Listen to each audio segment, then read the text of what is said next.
Olá, estudantes, tudo bem com vocês? Eu espero que sim.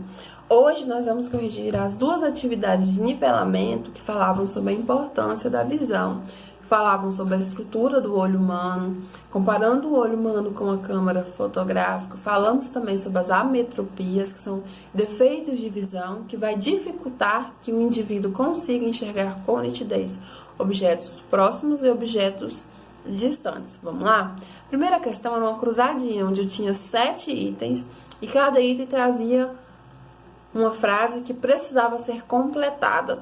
E a palavra que completava essa frase deveria ser encaixada corretamente na cruzadinha. Então, vamos lá?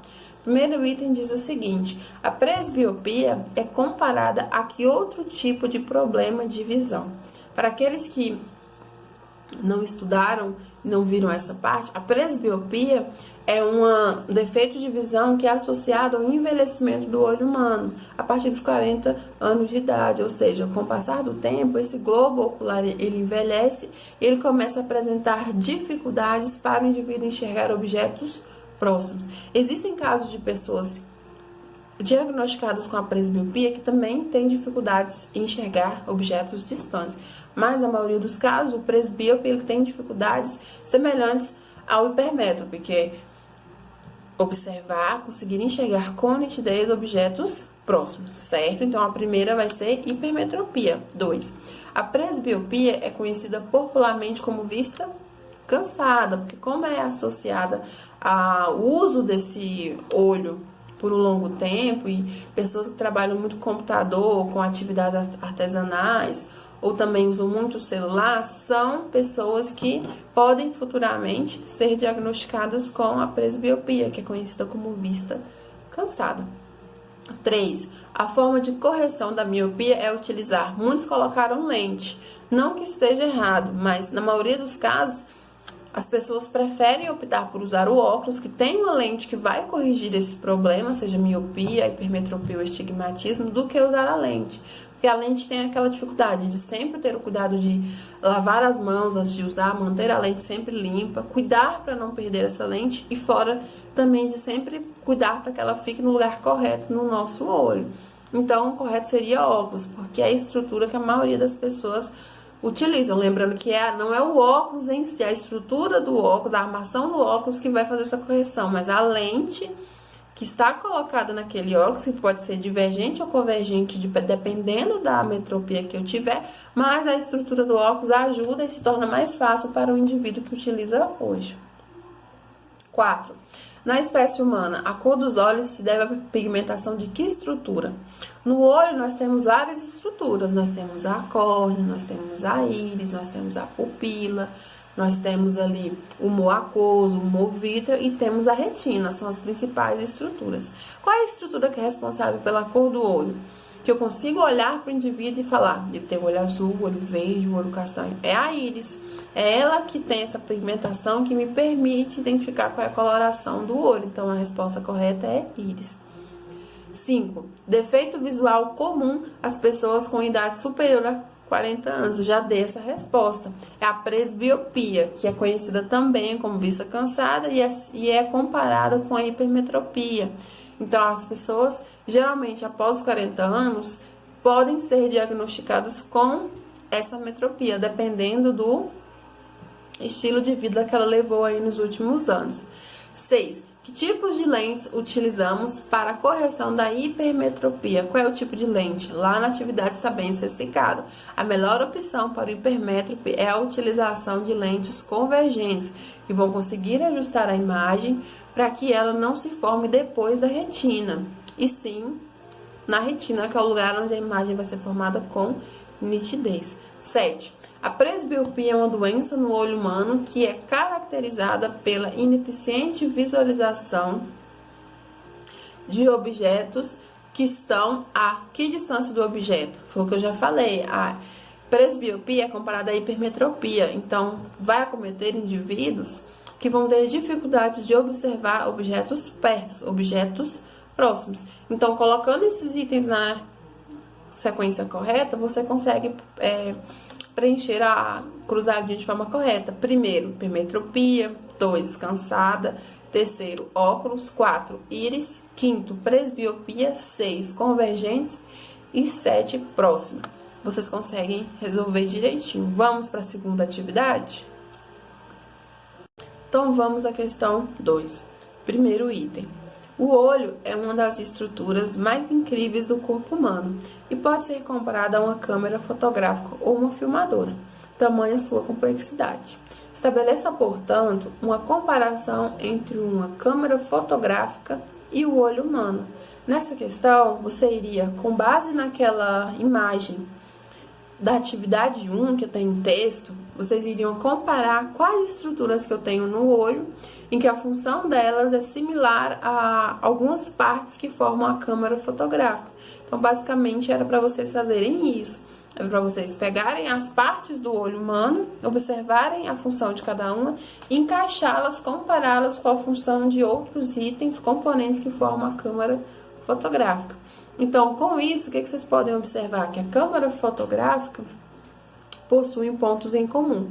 Em que sentido? A córnea, que é a primeira estrutura que a gente vê e estuda quando a gente começa a entender o olho humano, ela pode ser comparada ao filtro de uma câmera, juntamente com outras estruturas. Então, eu tenho a córnea, que é o semelhante ao filtro da câmera, a íris, que juntamente com a pupila regula a entrada de luz, do mesmo modo como o diafragma na câmera fotográfica.